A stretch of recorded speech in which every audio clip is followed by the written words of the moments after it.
Hey guys, I hope you all are doing very well. आज मैं आपसे ना मेरे कुछ पर्सनल एक्सपीरियंस शेयर करना चाहता हूँ। मतलब कि कुछ ऐसे कोई गाड़ी रिलेटेड नहीं है, कुछ ऐसे कुछ फाइनेंशियल रिलेटेड कुछ एक चीज़ें कुछ आपसे शेयर करना चाहता हूँ। कि मैं बताना चाहता हूँ कि कैसे मैं एक एक क्रेडिट कार्ड डेब्ट में पूरी तरह से फंस गया था एक टाइम पे, और किस तरह से मैं उससे बाहर निकला। देखो, आप जब काम करते हो, आप जब सैलरी पर्सन बनते हो, फर्स्ट टाइम आप जॉब करते हो या कोई भी आप अपना कोई बिजनेस करते हो, तो सबसे पहले आपके हाथ में पैसा आना स्टार्ट होता है। पहले नया नया हाथ में पैसा आता है।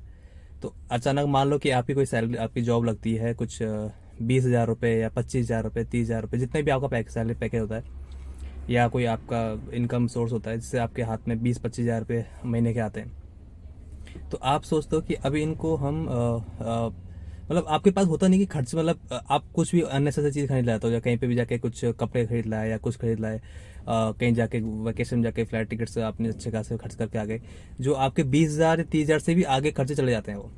तो आपके पास सबसे एक एक ऑप्शन आता है कि बैंक वाला फ़ोन करते हैं कि बंदा नया नया जॉब लगा है, इसको फ़ोन करना स्टार्ट करते हैं, और आपको क्रेडिट कार्ड पकड़ा देंगे वो। मोस्टली क्या होता है कि अगर आप जॉब पर्सन हो ना, तो आपका जब सैलरी अकाउंट खुलता है उसके साथ साथ ही आपको क्रेडिट कार्ड देके चले जाते हैं। सर, ये आपकी लिमिट है 50,000 या 1.5 लाख रुपए की है, ये आपकी ड्यू डेट रहेगी, और आप दैट्स ऑल योर मनी। आप लगता है यार ये अपना ही पैसा है, दैट्स माई मनी। तो होता क्या है कि आप शुरुआत के 1-2 महीने तो बहुत सोच समझ के काम करते हो। ठीक है भाई, ये 2,500 रुपये मैं खर्च करता हूँ, ये 5,000 रुपये खर्च करता हूँ, मुझे अगले महीने पे करना है। तो वो एक सही स्टेज है। लेकिन होता क्या है, धीरे धीरे कर करके हमको खुद को ही पता नहीं पड़ता है कि अ, आप हम खरीदने स्टार्ट कर देते हैं। और जैसे कि मान लो कि मेरे को जाना है, मैं एक बैंगलोर सिटी में काम करता हूँ, मेरे को जाना है मुंबई, या कहीं मुझे वैकेशन में गोवा जाना है, तो आप ट्रेन के बजाय फ्लाइट टिकट बुक करना स्टार्ट करते हो, क्योंकि आपको लगता है ये जो 1.5 लाख रुपए क्रेडिट कार्ड में पड़ा हुआ है ना, ये मेरा ही है। 1.5 लाख 2 लाख जितने भी 50,000 जितनी भी लिमिट है, ये मेरा ही है, और मैं इसको मन चाहे जब पे कर दूंगा। और यही होता है जब धीरे धीरे करके जब आपका वो आप स्पेंड करना स्टार्ट करते हो पैसा, जो आपको पता नहीं पड़ता है कि यार मतलब कि आप, क्योंकि डिजिटल मनी का प्रॉब्लम यही है।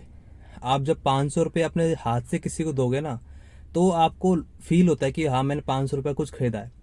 वही 500 रुपये आप किसी को ऑनलाइन ट्रांसफर करते हो ना, तो आपको फील नहीं होता है कि ये 500 रुपये आपने मतलब हाँ यार, मतलब 500 रुपये खर्च हो गए, मैंने जोमेटो और मतलब बाई नहीं आई, जोमेटो से ऑर्डर कर लिया, 500 रुपये तो लगते हैं, बस खर्च हो गए।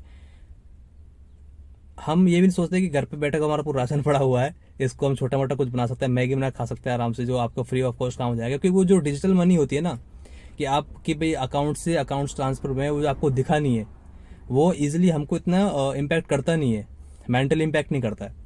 हालांकि पैसे तो आपके वहाँ पे पूरे खर्च होते हैं, लेकिन आपको मेंटली उसका पता नहीं पड़ता कि हाँ भाई, मेरे 500 रुपये खर्च हुए हैं। और ये सबके साथ है, मेरे साथ नहीं, आपके साथ है, सबके साथ यही होता है।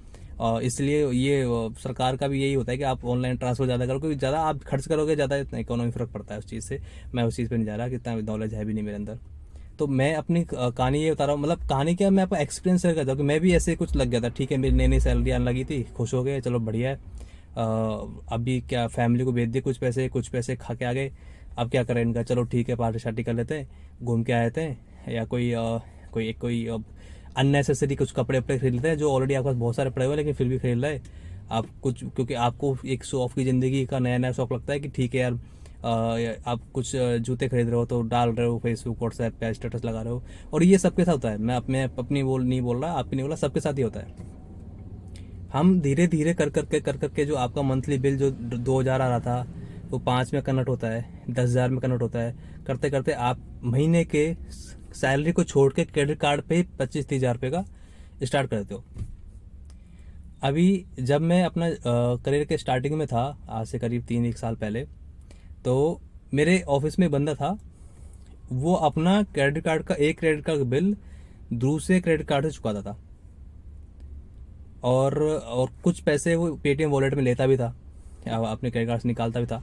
तो मतलब पूरा फुल टाइट रहता था। मतलब ये था कि कल उसको कहीं जाना ही पड़े, इमरजेंसी पैसे की जरूरत पड़ जाए, तो मतलब वो मांगने ही पड़ेंगे उसको किसी को, क्योंकि बिकॉज उसका क्रेडिट कार्ड इतना सारा हो चुका था, वो मेंटेन नहीं कर पाता सब चीज़ों को। और उसकी सैलरी भी अच्छी थी, 40-50 हज़ार के आसपास थी, जितना मुझे अच्छे से याद है। उसके बावजूद उसका ये सीन, ये हाल हो रहा था। क्योंकि जो क्रेडिट कार्ड का मैं उस टाइम समझ रहा था, मैंने ठीक है, मैंने बोला कि इतना क्यों लेता है भाई, बोला यार हो जाता है। मैंने ठीक है, उस टाइम मेरा भी 2,500-3,000 रुपये का आता था, मैंने मोबाइल लिया था, उसकी किस्त आती थी करीब 1,700-1,800 की। उस टाइम में मोबाइल थोड़े इतने महंगे नहीं थे, तो 1,700-1,800 रुपये किस्त आती थी उसकी। तो मैंने बोला यार मेरा तो इतना ही जाता है बस। बोला चलो बढ़िया है, तो बोलो इतना ही रहना। मैंने कहा हाँ मेरा इतने रहेगा, मैं आगे जाऊँगा भी नहीं इससे। अभी होता क्या है कि आप फिर वही होता है ना कि 5 से 10, फिर बोला यार मैं 2,500 1,700 रुपये देता टाइम पे आ रहा हूँ, तो 5,000 भी दे दूंगा, 10,000 दे दूंगा। ऐसे करते करते करते करते मैंने कंपनी स्विच करी, तो वहाँ पे दूसरा नया अकाउंट खुला, तो वो भी एक और अपना क्रेडिट कार्ड देके चले गए। किसी शॉपिंग मॉल में गया, तो एक पीछे पड़ गए SBA वाले, सर क्रेडिट कार्ड लो, क्रेडिट कार्ड ले लो। मैंने ठीक है यार, कूल लगता है, 3 3 क्रेडिट कार्ड है, तो ले लिया, वहाँ से भी क्रेडिट कार्ड ले लिया। अभी हुआ ये कि अभी क्या करें, अभी है तो खर्च तो करना पड़ेगा भाई, ये तो अपने पैसे हैं। तो ये करके घर का कुछ एक्सपेंसिव जो चीज़ें आ रही हैं वो भी क्रेडिट कार्ड से ले रहे हैं। लगता है कि सैलरी तो अपना सेव रखेंगे, क्रेडिट कार्ड से करेंगे सब काम। हम सोचते कि ये भी अपना ही पैसा है, at the end of the month 40 days और 50 डेज जितने भी होते हैं इनके साथ हम पे कर देंगे, चलो अच्छा है। उस टाइम तो मेरे पास गाड़ी भी नहीं थी, तो इतना पेट्रोल का तो था नहीं, लेकिन फिर भी अननेसेसरी चीज़ें थी बहुत ज़्यादा। ऐसे करते करते करते करते 6 7 महीने, 1 साल के अंदर पता ही नहीं चला कि मैं वो 5,000 10,000 का बिल पे करा था, अब वो करीब 70-80 हज़ार रुपये पहुंच गया हर महीने का। तो उस टाइम में समझ में आ रहा था कि हम कुछ खर्च कर रहे हैं, राइट, कि हमको कुछ खर्च हो रहा है, तभी 70-80 हज़ार का बिल आ रहा है। तो उस टाइम ध्यान नहीं दिया, इट्स फाइन, ओके चलो ठीक है यार, होने दे। अभी आता है अपना कोरोना, और कोरोना सरकार ने वेव ऑफ दिया था, पर्सनल लोन अगर आप पर चल रहा है तो आप 6 महीने तक उसकी EMI नहीं भर सकता, तो वरना आपको वेव ऑफ है, आप बाद में भर देना। तो मैंने सोचा ठीक है, अब मैं क्रेडिट कार्ड का बिल चुका दूंगा। तब भी दिमाग इतना होता है ना कि आप इतने पागल हो चुके होते हो कि आपको पता ही नहीं है कि यार ये अपन को पे करना है, अपन सोच के बैठे हैं कि अपन पर्सनल नोट की EMI नहीं जा रही, तो अपन यही कर लें एटलीस्ट। फिर भी आप वो 70-80 हज़ार से पहुंच गया 1.5 लाख पे। अब समझ में नहीं आ रहा था कि यार ये मैं स्पेंड तो करीब चलो ठीक है 1 लाख के आसपास कर रहा हूँ। फिर मेरे दिमाग में आया, हाँ उससे पहले फिर क्या आया कि मेरे रूममेट्स बोलते कि अगर तेरे पास पूरा पैसा नहीं ना, तू है ना मिनिमम पेमेंट कर दिया कर। तो फिर यूट्यूब पे देखा कि मिनिमम पेमेंट करने के फ़ायदे नुकसान क्या होते हैं। तो कुछ ज़्यादातर तो नेगेटिव ही थे, एक आध दो थे जो पॉजिटिव बातें बोल रहे थे। तो अपना दिमाग आराम ही होता है, तो अपन क्या पॉजिटिव बातें ज़्यादा सुनते हैं, नेगेटिव वालों को इग्नोर कर देते हैं। तो फिर जब 1,20,000, मुझे अच्छे से याद है 1,25,000 के आसपास का बिल आया था मेरा, तीनों का मिला के, और मैंने तीनों का मिनिमम पे कर दिया। तीनों का मिला के करीब 14-15 हज़ार हुआ था। मैं खुश हो गया, मैंने कि यार अपन ने खरीदा 1.5 लाख का है, 1,25,000 का है, अपन पे करे 5,000। तो ऐसे करते करते मैं एक दिन ख़त्म कर दूंगा, 3-4 महीने, 5-6-7 महीने में ये सब कुछ। ऐसा नहीं होता है। एक सेकेंड। हाँ, तो हम सोच रहे थे कि 15-20 हज़ार हर महीने निकाल निकाल के अपन एक दिन इसको पूरा ख़त्म ही कर देंगे। लेकिन ऐसा नहीं होता है। देखो, आपके खर्चे तो वो थे जो आप जिस हिसाब से जी रहे हो, आपके जो खर्चे हैं वो तो इतने इतने रहेंगे, मतलब आप खर्चे तो अपने कम करने वाले हो नहीं हो। तो जो आप मिनिमम पेमेंट कर रहे थे, मतलब मान लो कि आपका करीब मेरा उस टाइम पे करीब 2 लाख के आसपास का क्रेडिट कार्ड का ही बिल हो गया था। पर्सनल लोन चल रहे थे वो अलग। तो एक टाइम ऐसा आ गया था कि सैलरी जो कमा रहे थे ना वो कम पड़ रही थी, और एक्सपेंसिव जो थे ना वो ज़्यादा हो गए थे। मतलब आमदनी अठन्नी और खर्चा रुपये वाला जो सीन था ना, वो वाला मेरे साथ हो गया था। अभी मैंने बोला यार, मतलब फिर उस तरह से इतना फंस गया था मैं कि एक तो पहले पता नहीं चला कि कब 1,700 की EMI पेमेंट कर रहे थे महीने का, और कब आप 2 लाख तक पहुंच गए। और हालांकि आपका जो अंदर का मन होता है बोलता है भाई मत खर्च करे, मत खर्च करे, लेकिन हाँ देख लेंगे, हाँ देख लेंगे, मिनिमम कर देंगे, मिनिमम कर देंगे। तो मिनिमम करने का प्रॉब्लम ये रहा कि आप महीने के जो मैं 15-16 हज़ार रुपये तो जो सोचा था कि कम हो जाएंगे, जैसे कि मैंने तीनों में 5-5 बार डाल दिया, करीब 70-80 हज़ार रुपये का बिल आता था एक का, तो तीनों का मैंने डाल दिया, 7-8 हज़ार के आसपास आता था। कल 20 हज़ार के आसपास तो मैं पे कर रहा था। मेरी सैलरी में से 20 हज़ार जा रहा था। उसके बाद भी अगले महीने जैसे उसकी बिल दूसरी आती थी, वो 20 हज़ार गायब। मतलब हर पेमेंट, हर क्रेडिट कार्ड का बिल जो 7 हज़ार 8 हज़ार जा रहा था ना, उसके बाद भी मतलब आपका मतलब वो इंटरेस्ट उसका इतना होता था कि वो at the end of the month वो इंटरेस्ट ही इतना था कि 7 हज़ार पे आपके पूरे गायब।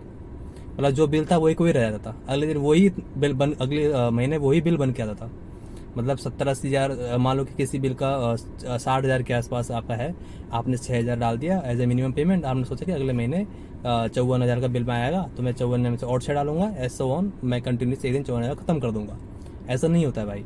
होता क्या है कि फिर आपको है ना, वो याद है वो यूट्यूब वाली बात है कि वो जो मैं बोल रहा था ये तो नेगेटिव बातें बोल रहे हैं, वो बात उनकी बात सच होने लग गई। और दैट इज़ फैक्ट, वो सच ही बोल रहे थे। और हुआ ये कि फिर 6-7 हज़ार रुपये का जो था ना, मतलब जो मैं डालता था, वो अगले दिन वही 60 हज़ार ही होता था। अगले महीने वही 60 हज़ार पे आता था, कहीं कहीं ज़्यादा ही आता था। पेनल्टी चार्जेस, ये फलान charges, over limit charges, late charges, minimum due, interest charges, plus 18% GST, पता नहीं क्या क्या वो डाल डाल के पूरा ख़त्म आपका 60-61 हज़ार के आसपास। कभी कभी तो लिमिट 60 हज़ार की है, बिल बन रहा होगा 65 हज़ार रुपये का, -5,000। तो इतना बुरा हाल चल रहा था। अब और देखो, ऐसी बात नहीं है मैं एक लो सैलरी वाला इंसान था, भगवान की दया से उस टाइम पे मेरी करीब 1,20,21 हज़ार की सैलरी आती भी थी। और I was pretty happy with my salary, with my work. तो मुझे लगता था कि चलो मैं अच्छा कर रहा हूँ, बट जो मैं इस ट्रैप में फंस गया हूँ, इससे मुझे जल्द से जल्द निकलना था। क्योंकि सी आपको एक ऐसा चाहिए कि जब आप अच्छा कमा रहे होते हो तो आपको कुछ हाँ, जब आपकी सैलरी अच्छी आ रही होती है तो आप सोचते हो यार मैं कुछ तो मजे करूँ, मतलब एटलीस्ट, क्योंकि आप है ना इस स्टेज में आके ना तो कुछ मजे कर पा रहे हो, करेक्ट। क्योंकि आप 20-25 हज़ार तो एज ए इंटरेस्ट ही दे रहे हो। फालतू के चार्ज आपसे सैलरी में से, मान लो 20 हज़ार के आप 1,20,000 की सैलरी है, चलो मैं टैक्स काट उठे 1 लाख ही बोल रहा हूँ, तो 1 लाख से 25 हज़ार तो आपके सीधे फालतू चले गए, जिसमें आपका कोई यूज़ ही नहीं है उसका। आप उस पैसे को इंजॉय भी नहीं कर पा रहे हो, समझ रहे हो आप। तो 25 हज़ार सीधे चले गए। कुछ आपने लोन ले रखे थे फैमिली को सपोर्ट करने के लिए, मान लो 20 हज़ार की EMI जा रही है, 20 हज़ार वो चले गए आपके, तो 45,000 आपके सीधे चले गए। तो बचे आपके पास हाथ में 55,000 रुपीज़। अब आप किसी मेट्रोपॉलिटन सिटीज में रह रहे हो या मुंबई या बेंगलोर रह रहे हो, तो आपके मान लो कि महीने के 20 हज़ार तो एक्सपेंस आना ही आना है। जब आप में कोई शौक मौज भी नहीं है, मैं कुछ शौक मौज भी नहीं करता हूँ, चलो I don't smoke, I don't drink, तो मैं ठीक है यार, मैं खाने पीने का भी अगर आप चलते हो, कोई बाहर चले गए, मूवी देखने चले गए, तो भी आपके 1,000 रुपये खर्च हो जाते हैं। किसी भी अगर किस टायर 2 सिटी में काम करोगे आप, तब भी इतना तो खर्च हो ही जाता है। तो 20 हज़ार आपके ही चले गए। तो 55 में से 20,000 और डिडक्ट करते हैं, तो हमारे पास बचता है 35,000 रुपये। अब 35,000 रुपये में से आपको फैमिली को भी भेजना पड़ेगा ना भाई, आपकी मम्मी पापा या आपका कोई फैमिली में सिस्टर्स वगैरह है फैमिली में, तो उनको भी आपको कम से कम 20-1 हज़ार तो भेजने पड़ेंगे। तो आपने 20,000 रुपये घर भेज दिए। 35 में से अब आपके हाथ में बचे हैं 15,000 रुपये। अब 15,000 रुपये को आप बोलोगे चलो इसको सेव कर लूँगा मैं। आपने एक चीज़ नोटिस करी, 1 लाख में तो आपने खुद कुछ ऐसा कुछ किया नहीं कि भाई मैंने कुछ इन्जॉय कर रहा हूँ, आपने कोई वैकेशन नहीं लिया है। तो अब 15,000 रुपये में से आपने रख दिए साइड में, आउट ऑफ 1.20 लाख रुपीज़ आपने 15,000 रुपये बचाए, कितनी बड़ी काम कर दिया। सोचो, आप सिर्फ एक दिहाड़ी करने जा रहे हो अपने फालतू के एक्सपेंसेस को कवर करने के लिए। लास्ट में होता क्या है कि अभी, हाँ मैं वापस आता हूँ अपने क्रेडिट कार्ड पे। तो इतने हो रहा था। अब फिर मैं सोचा था कि यार 1,20,000 के आसपास सैलरी है, और इस सैलरी में मेरे कुछ फ्रेंड्स थे जो गाड़ी भी खरीद रहे थे, घर भी खरीद रहे थे। मैंने सोचा यार, मैंने उनसे फ़ोन किया, मैंने कि भाई एक बात था, तुम कर कैसे रहे हो सब कुछ, कितनी EMI आती तेरे घर की, मुंबई की बात कर रहा हूँ, मुंबई में घर खरीद रहे थे वो, कितनी EMI आती तेरी। कुछ कल्याण साइड का एरिया है मुंबई में, सो वो थोड़ा सस्ता पड़ता है, किसी का बजट कम होता है तो वो कल्याण साइड, बदलापुर साइड, वहाँ पे अपना घर ले लेता है। फिर भी घर तो घर होता है, कम से कम कितने कम हो जाएगा, 25-30 लाख का तो फ्लैट आएगा आएगा 1 BHK, आप वहाँ भी जाओगे तो। तो फिर मैंने उनको बोला कि भाई एक बात बता, तुम 80-90 थाउजेंड की सैलरी आ रही है, तू शादीशुदा भी है, और तूने घर भी ले रखा है, और तू क्या बोलते हैं, तूने गाड़ी भी ले ली, और अभी तेरी बच्ची भी हुई एक, कैसे मैनेज कर रहा भाई ये सब कुछ। वो बोला यार ठीक है ना, मतलब आप मान लो कि 25,000 की मेरी EMI जाती है, और 10,000 की मेरी गाड़ी जाती है, 25 10 35, बाकी तो मेरे पास सेव है ही है। मैंने इतना स्ट्रेट फॉरवर्ड, मतलब मतलब और कुछ नहीं। बोला हाँ और क्या होगा, इतना ही तो होता है। चलो ठीक है, 5,000 का पेट्रोल मार ले गाड़ी का, बाकी 40,000 खर्च निकाल दे साइड में। अपना बाकी 40 में से 50 तो मेरे बचे ना, 50 में से मैं थोड़ा घर का राशन 10,000 और मान ले, 5,000 का दूध दूध सब्जी मान ले, फिर 35,000 मेरे पास बचे। अभी नई नई बच्ची हुई है, थोड़ा खर्चे ज़्यादा हो रहे हैं, वरना मैं तो 60 के आसपास पैसे बचाता था 90 में से, फुल अय्याशी के साथ में। भाई वो तो ड्रिंक भी करता था। तो मैंने बोला यार चल क्या रहा है, मतलब ये मुझसे कम होने के बावजूद इतना हैप्पी है अपनी लाइफ में, मतलब सब कुछ कर रहा है जो एक नॉर्मल एक कॉमन इंसान करता है। मतलब घर होता है, उसके पास एक गाड़ी होती है, ना तो मैंने कोई घर खरीदा अभी तक, ना ही मेरे पास कोई गाड़ी है, ना ही मैं कुछ कर रहा हूँ, मतलब चल क्या रहा है लाइफ में।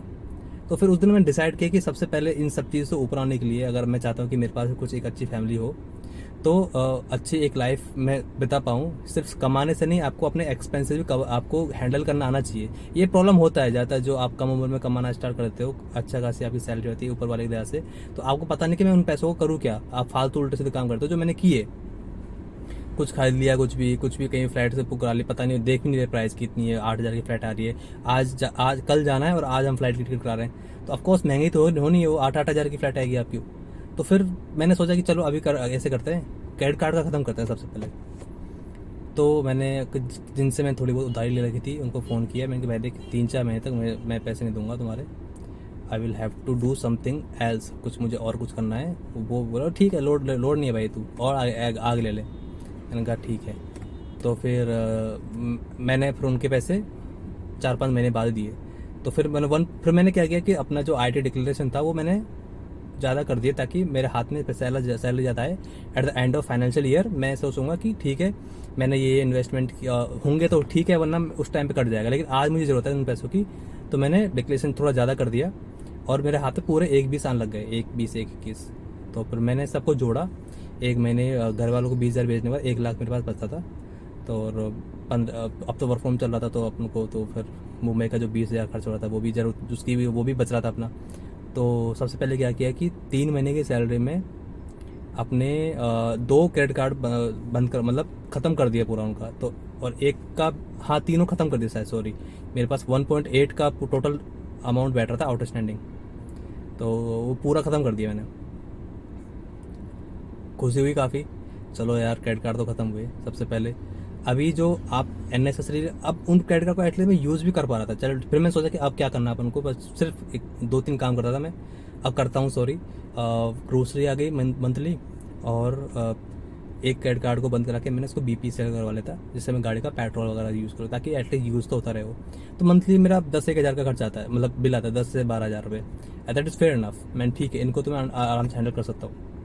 तो ये एक चीज़ होती है, देखो आपको कुछ भी चीज़ें होती है ना, एक क्रेडिट कार्ड हो या फिर मान लो कुछ बोलते हैं आपको, आप पर्सनल लोन हो, ये आपको है ना बहुत सोच समझ के करना पड़ता है हर कुछ। हम शुरू में ले तो लेते हैं, क्योंकि चीज़ें ना इतनी आसान कर दी है ना इस आजकल फिनटेक वालों ने, कि आपको लोन चाहिए कल ही मिल जाए, आपको क्रेडिट कार्ड चाहिए आज ही भेज देंगे सर, आपको 2 दिन के अंदर आपको हम क्रेडिट कार्ड भेज देंगे। बस आप सैलरी पर्सन हो। और हाँ, इस बीच में क्या होता था कि आपका सिविल स्कोर भी डाउन होता है, अगर आप मिनिमम पे करते हो, आप कुछ लेट पेमेंट कर रहे हो, तो आप लेट पेमेंट करने के बाद, मिनिमम पेमेंट करने के बाद आपका फिर जो क्रेडिट स्कोर होता है वो भी कम होता है। क्रेडिट स्कोर क्या होता है? क्रेडिट स्कोर होता है जब आपको फ्यूचर में लोन लेने की जरूरत पड़ती है। देखो, ह्यूमन लाइफ में आपको एक न एक बार लोन लेना ही पड़ता है, अगर आप मिडिल क्लास हो तो। वो हो सकता है या तो आप घर का लोन हो सकता है, या आपका गाड़ी का लोन हो सकता है। गाड़ी का नहीं भी होता है, आप बोलो ठीक है मैं 10-1 लाख की गाड़ी ले आऊँगा पैसे इकट्ठे करके, लेकिन घर जो होता है ना वो 10 लाख में नहीं आता है। और आप किसी मेट्रो सिटी में रह रहे हो तो एटलीस्ट 1 CR तक भी जाता है, 80-90 लाख तक। तो आप किसी मिडिल क्लास घर में इतना पैसा होता नहीं है, तो लोन तो ज़िंदगी में एक बार लेना पड़ता ही है आपको। गाड़ी है वो अवॉइड कर सकते हो, घर तो लेना ही पड़ेगा, फैमिली बच्चे कहाँ रखोगे। तो एक फ़र्क पड़ता है। फिर उस टाइम पे आपकी उस क्रेडिट हिस्ट्री देखी जाती है कि इस बंदे ने कभी लोन लिया है, कैसा स्कोर है इसका, तो उस हिसाब से आपको लोन मिलता है। तो ये सब मेंटेन करना बहुत ज़रूरी है, जो मैं पहले जानता नहीं था, इन चीज़ों को ध्यान दिया नहीं था। वो ये एक्सपीरियंस आपको सब सिखाता है। बाद में फिर मैंने अभी सब कुछ सही चल रहा है, तो अभी भी कुछ छोटे मोटे नहीं, एक मेरा पर्सनल लोन है, तो दैट इज़ मे बी शायद मैं नेक्स्ट मंथ तक उसको ख़त्म कर दूँगा। लेकिन हाँ, अभी इन चीज़ों को इस्तेमाल करना सीख गया हूँ बहुत अच्छे से, कि क्रेडिट कार्ड का क्या खरीदना है, क्या नहीं खरीदना है। करियर पे भी थोड़ा कंसिडर कर लेता हूँ अच्छे से, क्योंकि जब आप इतना डेब्ट होता है आपके दिमाग पे। एक दिन मैंने कैलकुलेट किया था कि मेरे पास ऊपर डेब्ट कितना हो रहा है, तो करीब करीब वो 8.5-9 लाख तक पहुँचा था। और शायद उस रात मेरे को नींद भी नहीं आई थी सही से। मैंने क्या, इतना डेब्ट कर कैसे लिया मैंने। तो फिर मैंने जब कैलकुलेट देखने लगा कि मेरा 2 लाख के आसपास तो मेरा क्रेडिट कार्ड ही है, और करीब 6 लाख का मैंने ये पर्सनल लोन लिया हुआ है। 2 और 6 8 हो गए, और 1 लाख रुपए छोटे मोटे किसी से और ले रखे, तो 9 लाख के आसपास बैठा था। मैं एक दिन परेशान हो गया पूरी तरह से, ये 9 लाख रुपए चुकने पे कैसे आएंगे भाई, कितने दिन लग जाएंगे चुकाने मेरे को, करीब 1 साल 2 साल, टाइम तो बहुत लगना है। तो बट हाँ, अभी सिचुएशन बहुत कंट्रोल में है, मतलब जो क्रेडिट कार्ड ख़त्म कर दिया, सिर्फ एक पर्सनल लोन बचा हुआ है, जिसका करीब मेरे पास, जिसका आउटस्टैंडिंग मैंने कल ही बात करी थी उनसे, 2,21,000 के आसपास आउटस्टैंडिंग है। तो शायद मैंने सेव कर रखा है वो अगले महीने में उसमें और ऐड ऑन करके उसको भी ख़त्म करा देंगे अपन। तो देखो, क्रेडिट कार्ड का ख़त्म करने में मेरे को करीब करीब 2.5-3 महीने लगे, और पर्सनल लोन और बाकी जो मैंने डेब्ट में था उसको ख़त्म करने में मेरे को करीब करीब 1 साल के आस ऊपर लग गया होगा सर, जितना मुझे याद है। क्योंकि घर पे रहते तो आपको कोई खर्चे होते नहीं है। मैं ऐसा नहीं कि मैं ट्रिप्स कर रहा हूँ। मैंने सोचा अपने आप को मेंटली पहले प्रिपेयर किया कि नो ट्रिप्स, ना ही कोई ट्रिप करूँगा, ना ही कोई शॉपिंग करूँगा नेसेसरी। मैंने 1 साल तक कपड़े नहीं खरीदे भाई। 1 साल तक मैंने ना तो कपड़े खरीदे, ना जूते खरीदे, कुछ भी नहीं खरीदा मैंने, कि मुझे सब जब तक मैं डेब्ट फ्री नहीं हो जाऊँगा तब तक कुछ खरीदना ही नहीं है मेरे को। तो हाँ, अभी काफ़ी खुश हूँ। मतलब 2,20,000 का जो डेब्ट बचा हुआ है पेंडिंग, वो शायद अगले महीने तक ख़त्म हो जाए, और हो ही जाएगा शायद। क्या है, क्योंकि मैंने काफ़ी सेव करने के बाद अगले महीने की जो थोड़ा और उसमें ऐड ऑन करके उसको ख़त्म कर देंगे। तो इस तरह से मैंने अपने करीब 9 लाख के आसपास का डेब्ट ख़त्म किया। हाँ, इस बीच में मैंने अपनी गाड़ी भी ली थी, वो भी मेरा एक बेकार डिसीजन था, क्योंकि मुझे उस टाइम में नहीं लेनी चाहिए थी। क्योंकि बिकॉज आई वॉज लाइक कि यार मैं सोचा कि हाँ देख लेंगे, but that is not a good idea. Like आप कुछ देखो, ये है ना, यूट्यूब पे प्रॉब्लम क्या है कि लोग है ना आजकल इतना सोचते हैं कि taking delivery of my this car, taking delivery of my that car, और टेकिंग क्या इस गाड़ी को बेच दूँ, मतलब ऐसे ऐसे थंबनेल डालते हैं ये मतलब जो यूट्यूबर्स होते हैं काफ़ी। कोई भी नई गाड़ी लॉन्च हो रही है कि booking my this new car, और I don't know like they actually receive that car और नॉट। मुझे पता नहीं कि सिर्फ शो ऑफ के लिए होता है कि नहीं होता है। कुछ लोग होते हैं कि back to back second hand car खरीदते हैं, उनको मॉडिफाई कराते हैं, फिर उसकी एक पूरी सीरीज बनाते हैं। तो बोले कि मैं शुरू में बहुत देखता था ये सब कुछ चीज़ें। तो फिर ये क्या होता है कि जो बेचारे जिसको सपना है गाड़ी लेने का, जो उसने 2 साल के बाद प्लान कर रखा है, वो 6 महीने बाद लेना स्टार्ट करने सोचने जाता है, बाकी खर्चों को साइड में रख के। मैं किसी को बुरा नहीं बोल रहा, ये आप अपनी अपनी मर्जी, सब व्यूज़ के चक्कर में लोग सब करते हैं, सब कोई किसी को उनको भी पैसा मिलता है भाई। जितने ज़्यादा व्यू, उतने ज़्यादा पैसा, उतने ही ज़्यादा अच्छी गाड़ी वो खरीद पाएंगे आगे आके। अपने अपने अपने उनकी भी अपनी फैमिली है जिनको, और किसी कोई गलत नहीं है, सब अपने हिसाब से अपनी मेहनत कर रहा है, ऐसे कोई गलती नहीं। लेकिन आपको ये सोचना चाहिए, या आपको ये डिसीजन लेना है कि आपको जो चीज़ आप खरीद रहे हो उसकी सच में उनको ज़रूरत है कि नहीं है। मैंने ये अंकुर वारिको हैं, एक काफ़ी अच्छे हैं। मैं भी खुद आईटी में एक सॉफ्टवेयर डेवलपर हूँ, और मैं उनको काफ़ी अच्छे से इस चीज़ समझता हूँ, क्योंकि he is also from the same industry. तो उनको मैंने अच्छे समझा। उन्होंने भी बताया कि मेरी फैमिली में भी, उनकी फैमिली में कुछ ऐसा हुआ करता था उस टाइम पे, कि उनके पापा ने काफ़ी डेब्ट ले रखे थे, या उनकी फैमिली ने किस तरह से उस चीज़ से बाहर आई। तो मैं ना इस चीज़ से अपने आप को रिलेट कर पा रहा था। मैंने कहा यार, जो चीज़ ये बता रहे हैं उसी चीज़ से मेरे साथ भी वही हो रहा है। हालांकि अंतर इतना है कि मैंने जिस क्रेडिट कार्ड जिस एड्रेस पे था उस टाइम लेता था, तो जो एजेंट थे ना उसी एड्रेस पे पहुंचते थे, और उस एड्रेस पे कोई और रह रहा था बेचारा। तो because I was on rent that time, तो वो बोला कि यहाँ पे कोई अजय चौधरी रहता नहीं है।